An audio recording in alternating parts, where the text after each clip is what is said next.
Assalamualaikum warahmatullahi wabarakatuh. Perkenalkan, nama saya Sarah Masari dari kelas 11 IPS 2. Di sini saya ingin menjelaskan tentang materi karya tulis ilmiah. Apa sih karya tulis ilmiah itu? Karya tulis ilmiah adalah laporan tertulis yang memaparkan hasil penelitian atau kajian suatu masalah oleh seseorang atau kelompok dengan memenuhi kaidah dan etika keilmuan.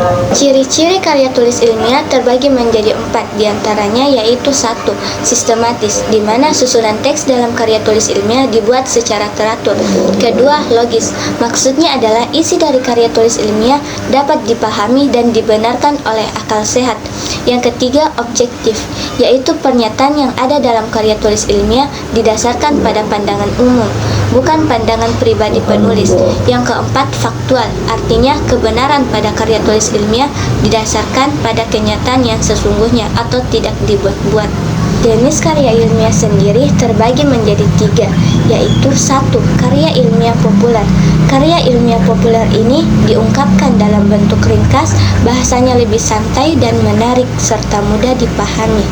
Yang 2. Karya ilmiah semi-formal. Karya ilmiah semi-formal memiliki penulisan yang mengikuti kaidah bentuk formal, namun lebih sederhana, contohnya berupa laporan atau makalah. Dan yang terakhir, karya ilmiah formal. Karya ilmiah formal ini penulisannya harus memenuhi unsur kelengkapan akademis secara lengkap, contohnya skripsi maupun tesis. Struktur karya tulis ilmiah ada 9, yaitu 1. Judul. Judul ini dibuat berdasarkan topik yang akan dibahas. Yang 2. Abstrak, ringkasan dari keseluruhan isi yang dibahas dalam karya ilmiah. Yang 3. Pendahuluan, di mana pendahuluan ini terbagi menjadi 4 subbab, yaitu latar belakang, rumusan masalah, tujuan, dan manfaat. Lalu yang 4. Kerangka teoritis, terbagi menjadi 2, yaitu landasan teori dan hipotesis. Lalu yang 5. Metode penelitian, yaitu langkah-langkah yang digunakan oleh peneliti untuk mendapatkan hasil yang valid. Lalu yang 6. Ada pembahasan, berisi paparan tentang isi pokok karya ilmiah terkait yang dikemukakan pada bagian bab pendahuluan. Lalu yang 7. Ada penutup, mengungkapkan kesimpulan dan saran dari penelitian tersebut. Yang 8. Ada daftar pustaka, memuat semua kepustakaan yang digunakan sebagai landasan dalam karya ilmiah.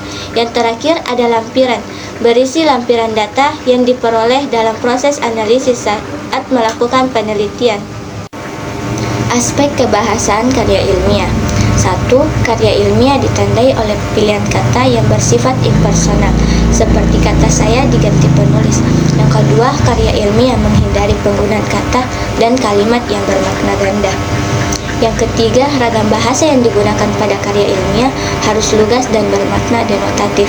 Yang 4. Menggunakan kata baku dan kalimat efektif. Demikian yang dapat saya jelaskan, kurang lebihnya mohon dimaafkan. Billahi taufiq wal hidayah. Wassalamualaikum warahmatullahi wabarakatuh.